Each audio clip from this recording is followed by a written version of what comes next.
Thanks for joining me today for these two sea-themed mixed media projects that I've created for the Colourcraft design team blog. The canvas is a normal pre-bought gesso covered canvas, and I've got an MDF anchor. I've already selected a few pieces of paper and some cheesecloth that I want to create some texture on those two with. So to start, I've got my matte medium and I'm applying the gel straight to the canvas and sticking down some book paper with that, and I'm putting a layer over the top to make sure it's really well stuck down. I was interested to find out how the Brushos would react over matte medium because that is generally resist, so that was one of the things I was curious to try today. Book paper, of course, is porous, so the Brushos would normally absorb well into those, but again I put a layer of mixed media over the top. And again, same thing applies to the cheesecloth. It's a porous surface in itself, but it is glued down here with the matte medium. I've done the same thing with the anchor, a little bit of matte medium, some book paper, and stuck down well with matte medium over the top, and I just ripped off the corners for again an extra little bit of texture. I've applied the cheesecloth in the same way, some more matte medium, and this time I've wrapped around the corners as well of the ends of the cheesecloth to give it a little bit of more 3D. So in the next step, after those have dried, I'm applying here some grunge paste to a stencil.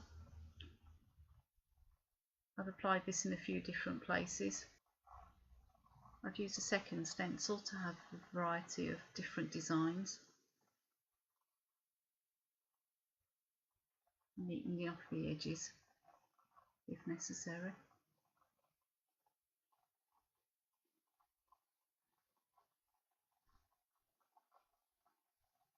I've been fairly random with where I'm adding in the texture, and again the same thing with the anchor.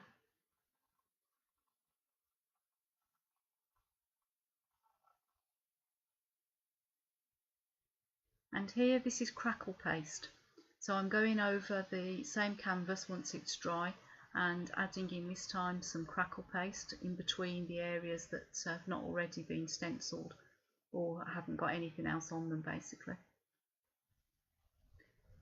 Where further gaps remained, I used the spatula to just add in randomly a few other bits of crackle paste and just keeping it textured, not smooth.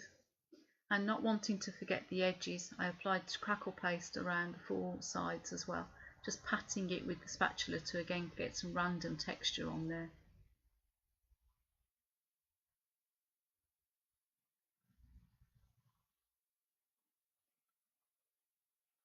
Again, same thing with the anchor, this time just on the surface, adding in some crackle paste with the stencil in any areas really that hadn't already had some texture added to them.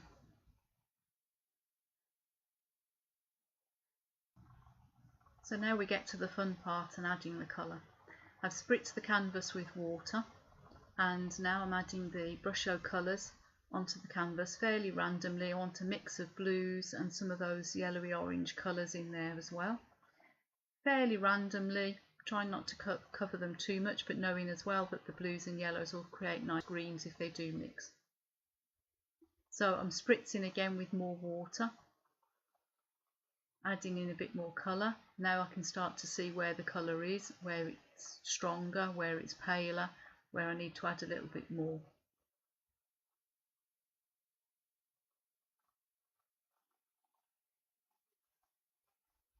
Taking a nice soft brush now, I'm mixing the water and the colours together a little bit more and really pushing them into those areas that are stenciled and have the crackle paste and the grunge paste over them, and just generally letting the colours mix a little bit, getting some nice greeny tones in there as well as the blues and the yellows and the oranges. More water helps them mix together more easily, and I was pleased to see that the colours really getting into those crackles and those bits that have opened up in the crackle paste once it had dried. So this is really playtime now. Just wiping off between on different colours on a paper towel there, and just adding more water, adding more colour, letting it run. It's really quite wet now, as you can see where I tip it. The colours are really starting to run and blend into each other, which I like.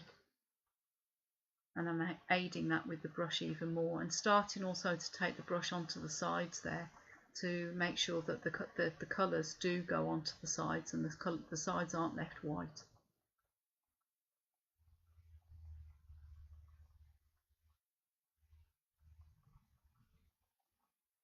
The canvas absorbs quite a lot of the colour. The colours become a lot paler than you might think, or that they might be on watercolour paper, for example.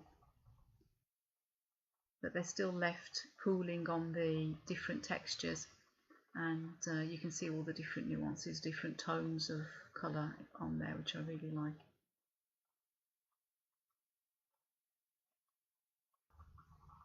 Again, same treatment for the MDF anchor. Spray with water and then the Brusho colour going on top of the water. 3 different tones of blue here.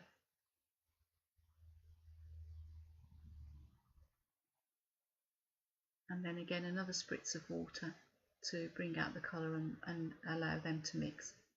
This time I've also added some SprinkleIT in Iridescent Flash, which is a wonderful glittery effect, and I'm making sure that that's all mixed together with the colours and the water to activate it all, and to make sure that everything is covered on the anchor.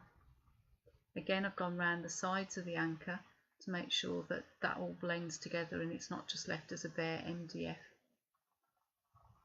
If the video can really pick this up, you'll be able to see just how shiny and glittery that anchor now is with the SprinkleIT on it.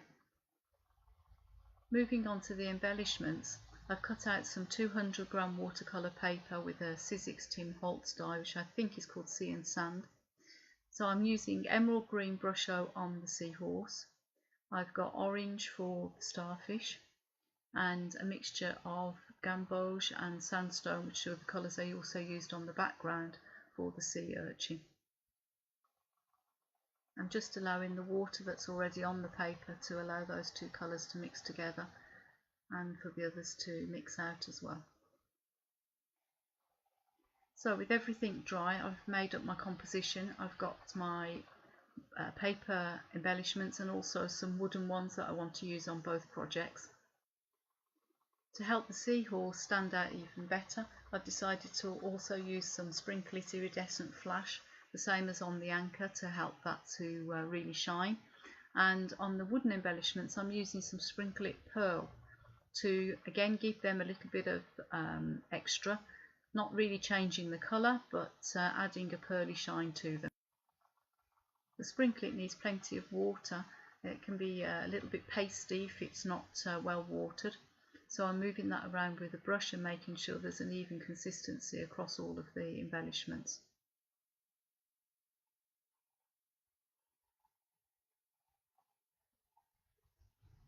It does cover both the paper and the wood very well.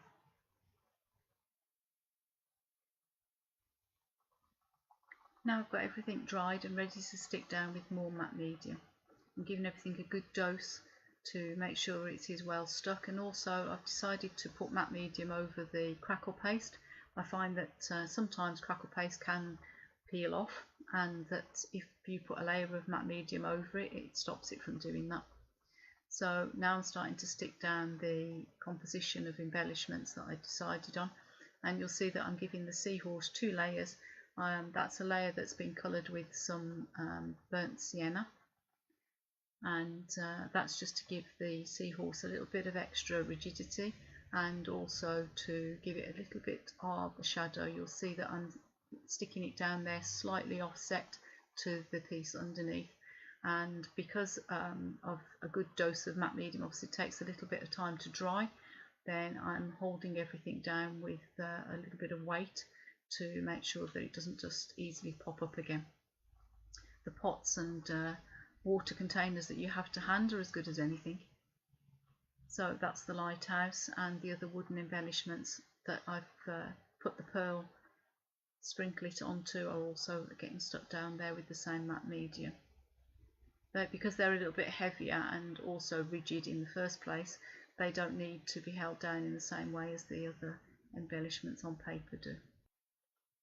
Here are the finished anchor and the canvas with their embellishments stuck down, everything dried and finished now. Thank you very much for joining us today on the Colourcraft YouTube channel. I hope that you've enjoyed the creation of those two projects. See you next time.